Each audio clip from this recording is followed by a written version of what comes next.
എല്ലാവർക്കും നമസ്കാരം. പുതിയൊരു വീഡിയോയ്ക്ക് സ്വാഗതം. മലയാള മാധ്യമങ്ങൾ മുഖ്യ മറ്റൊരു സുപ്രധാനപ്പെട്ട വാർത്തയാണ് ഞാൻ നിങ്ങളുമായിട്ട് ഇന്ന് പങ്കുവെക്കാൻ പോകുന്നത്. ശരിക്കും ഈ വാർത്ത വരുന്നത് ഉത്തർപ്രദേശിൽ നിന്നാണ്.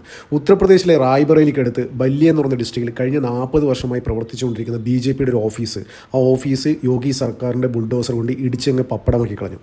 ശരി, കാരണം എന്താണെന്ന് വെച്ച് കഴിഞ്ഞാൽ, ശരി, ഇതൊരു ഇല്ലീഗൽ കൺസ്ട്രക്ഷനാണ്.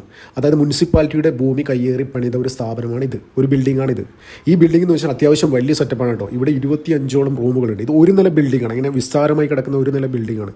ഇതിനകത്ത് 25 റൂമുകളുണ്ട്, വലിയ കോൺഫറൻസ് ഹാളുണ്ട്, വലിയ മീറ്റിംഗ് ഹാളുകളുണ്ട്, ഒരുപാട് സൗകര്യങ്ങളുള്ള ഒരു കെട്ടിടമാണ്. ഈ കെട്ടിടമാണ് യോഗി സർക്കാർ ഇടിച്ച് നിരത്തിയത്. ശരിക്കും മലയാള മാധ്യമങ്ങൾ ഇതൊന്നും റിപ്പോർട്ട് ചെയ്യില്ല. ഈ വാർത്ത കേരളത്തിലെ മാധ്യമങ്ങൾ റിപ്പോർട്ട് ചെയ്ത് കഴിഞ്ഞാൽ കേരളത്തിലെ BJPക്ക് അത് ഗുണമാകും. കാരണം എന്താണെന്ന് വെച്ച് കഴിഞ്ഞാൽ, നമ്മൾ പൊതുവേ കേരളത്തിലെ മാധ്യമങ്ങൾ ഉത്തർപ്രദേശിൽ നിന്ന് വാർത്ത റിപ്പോർട്ട് ചെയ്യാൻ അവർക്ക് ഭയങ്കര താല്പര്യമായിരിക്കും. പക്ഷേ ഇത്തരം വാർത്തകൾ അവർ റിപ്പോർട്ട് ചെയ്യില്ല.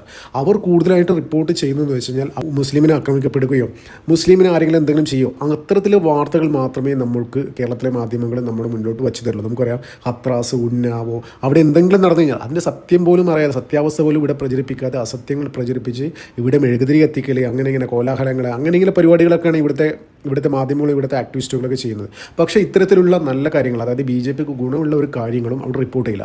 ശരിക്കും യോഗി എന്താണ് പറഞ്ഞതെന്നറിയോ? അത് ഈ ബിൽഡിംഗ് ഇടിച്ച് പൊളിച്ചതിന് ശേഷം യോഗി പറഞ്ഞതെന്ന് വെച്ചാൽ, അദ്ദേഹം ഞാൻ നിയമം നടപ്പാക്കുമ്പോൾ പാർട്ടി നോക്കാറില്ല. അത് BJP ആയിക്കോട്ടെ, SP ആയിക്കോട്ടെ, BSP ആയിക്കോട്ടെ, ആരായിക്കോട്ടെ, കോൺഗ്രസ് ആയിക്കോട്ടെ, നിയമം എല്ലാവർക്കും ഒരുപോലെയാണ്. പിന്നെ അതുമാത്രമല്ല, ഇവിടെ ജാതിമത വർണ്ണഭേദം ഒന്നും പുള്ളിക്കാരനില്ല. അത് നിയമം എല്ലാവർക്കും തുല്യ ഈക്വലാണ്. അതാണ് യോഗി ആദിത്യനാഥ് പറഞ്ഞത്. ഈ ബിൽഡിംഗ് ഇടിച്ച് നിരത്തിയതിന് ശേഷം അവിടുത്തെ ബറേലിലെ ജില്ലാ പ്രസിഡന്റ്, BJP പ്രസിഡന്റ് നേരെ സംസ്ഥാന നേതൃത്വത്തിന് അതൃപ്തി അറിയിച്ചു.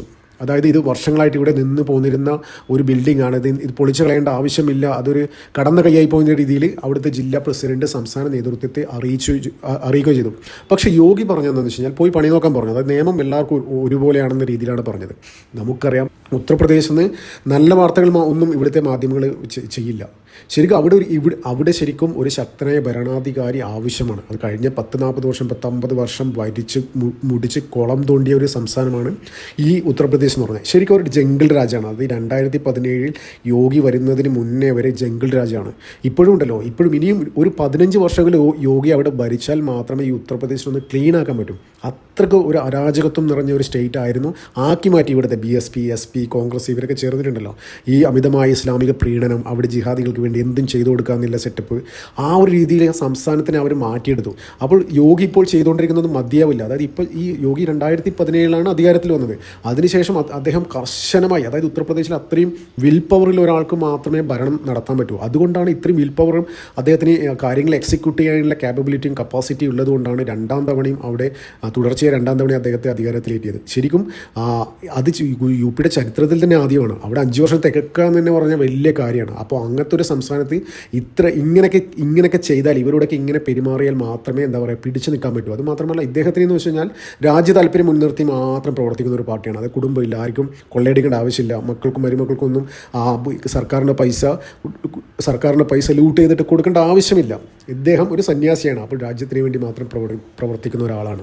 അപ്പോൾ അങ്ങനെ ഉത്തർപ്രദേശിൽ ഭരണം നടത്തിക്കൊണ്ടിരിക്കുന്ന ഒരു ഭരണാധികാരിയാണ് യോഗി ആദിത്യനാഥ്. കഴിഞ്ഞ ദിവസം തന്നെ സമ്പന്നത ഒരുപാട് ഒഴിപ്പിക്കൽ, അത് 40 വർഷം മുന്നേ അവിടെ കലാപം ഉണ്ടായിരുന്നു. അവിടെ 170ഓളം ഹിന്ദുക്കൾ അവർ കൂട്ടക്കൊല ചെയ്തു ആ സമയത്ത്, 40 വർഷം മുന്നേ.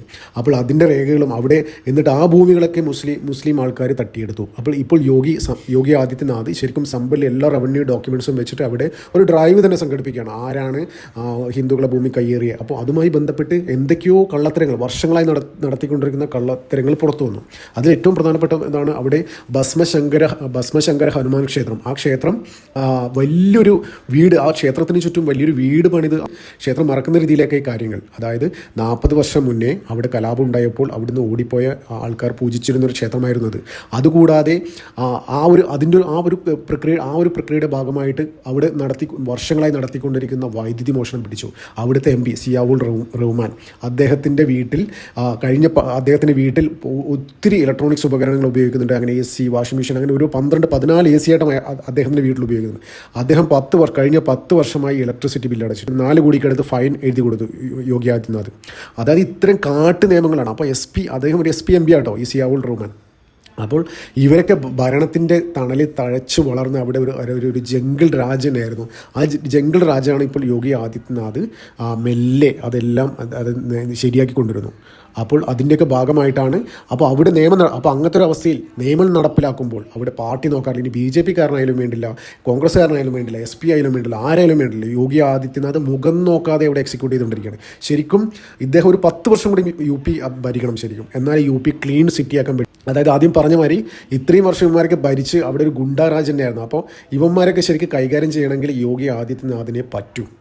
അത് ഇച്ഛാശക്തിയിലെ ഭരണാധികാരികൾക്ക് മാത്രമേ പറ്റൂ. എന്ത് തന്നെയായാലും ദേശീയ മാധ്യമങ്ങൾ രാജ്യ താല്പര്യം മുൻനിർത്തി പ്രവർത്തിക്കുന്ന പല മാധ്യമങ്ങളും ഈ വാർത്ത റിപ്പോർട്ട് ചെയ്തിട്ടുണ്ട്. അതായത് BJP ഓഫീസ് ഇടിച്ച് തകർത്തെ. കേരളത്തിൽ ഒരു മാധ്യമങ്ങളും ഈ വാർത്ത റിപ്പോർട്ട് ചെയ്തിട്ടില്ല.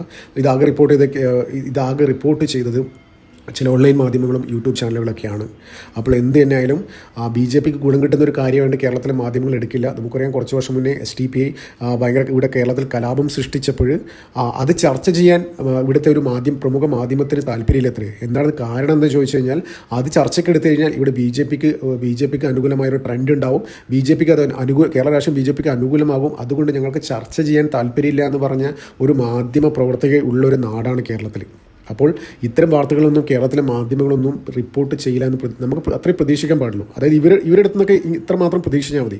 അതായത് ഒരു ഭയങ്കരമായിട്ടുള്ളൊരു വർഗീയലകള പോലത്തെ ഒരു സംഭവം ഇവിടെ അരങ്ങേറിയിട്ട് അത് ചർച്ച ചെയ്യില്ല, അതായത് അത് BJPക്ക് ഗുണമാകും എന്ന് പരസ്യമായി പറഞ്ഞ ഒരു മാധ്യമ പ്രവർത്തകരുണ്ട് ഇവിടെ കേരളത്തിൽ. അപ്പോൾ ഇത്തരത്തിലുള്ള മാധ്യമ പ്രവർത്തകരുള്ള കേരളത്തിൽ ഈ യോഗി ചെയ്യുന്ന കാര്യങ്ങൾ, അതായത് യോഗി ചെയ്ത കാര്യങ്ങൾ എങ്ങനെ റിപ്പോർട്ട് ചെയ്യും? അപ്പോൾ ഇത് ഇവരുടെ ഇരട്ടത്താപ്പാണ്. ഈ ഓൺലൈൻ മാധ്യമങ്ങൾ ഉള്ളത് കൊണ്ട് മാത്രമാണ് ഇത്തരം വാർത്തകൾ ഞങ്ങളൊക്കെ അറിയുന്നത്. അല്ലെങ്കിൽ ഒരിക്കലും അറിയില്ല, കേരളത്തിലെ ജനങ്ങൾ ഒരിക്കലും അറിയില്ല. എന്തിനായാലും ഇത് നിങ്ങൾ അറിയുന്നവർ മാക്സിമം ഷെയർ ചെയ്യുക ഈ വാർത്ത. അതായത് ഉത്തർപ്രദേശിൽ നിന്ന് യോഗി ചെയ്ത ഈ കാര്യം എല്ലാവരും മാക്സിമം എത്തിക്കുക. നന്ദി, നമസ്കാരം. മറ്റൊരു വീഡിയോ കാണാം.